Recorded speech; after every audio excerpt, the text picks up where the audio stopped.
تو مجہول آواز سے بچنا ہے، اور معروف یعنی حمزہ پیش او با پیش بو، اس کو معروف کہتے ہیں، تو اس طرح سے اس کو پڑھنا ہے۔ اور پیش کی آواز آگے کو جاتی ہے، پیش کے معنی ہی آگے کو ہے، سامنے، پیش کا معنی ہوتا ہے کہ سامنے، تو پیش کی آواز آگے کو جاتی ہے اور ہونٹ گول ہوتے ہیں۔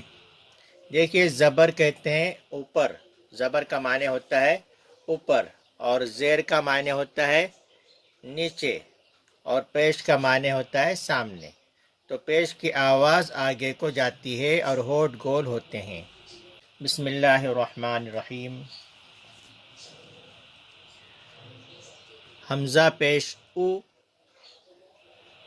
با پیش بو، دیکھیے اس کو بھی زیادہ کھینچنا نہیں ہے، ہم کو شروع سے ہی اس کی عادت ڈالنا ہے کہ ہم اس کو زیادہ نہ کھینچیں، اس لیے کہ جو واو مدہ ہوتا ہے، جیسے با واو پیش بو، اس کو کھینچا جاتا ہے، اور با پیش ہے تو اس کو صرف پڑھیں گے با پیش بو، تو ہم اس کو بغیر کھینچے جلد ادا کریں گے۔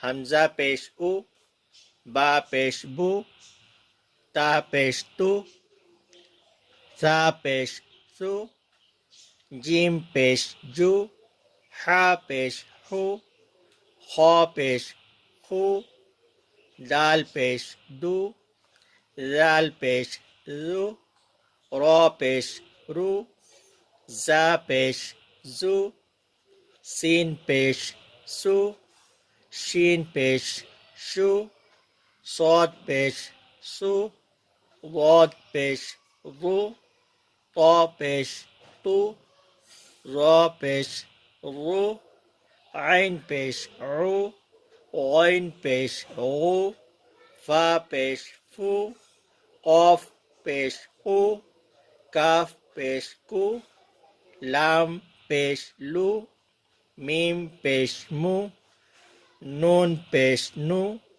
واو پیش او ہا پیش ہو حمزہ پیش او۔ دیکھیے اس کی آواز اور اس کی آواز، یعنی الف کی شکل والا حمزہ ہو چاہے یہ آڑا حمزہ کی شکل والا ہو، دونوں کی آواز ایک جیسی ہوتی ہے۔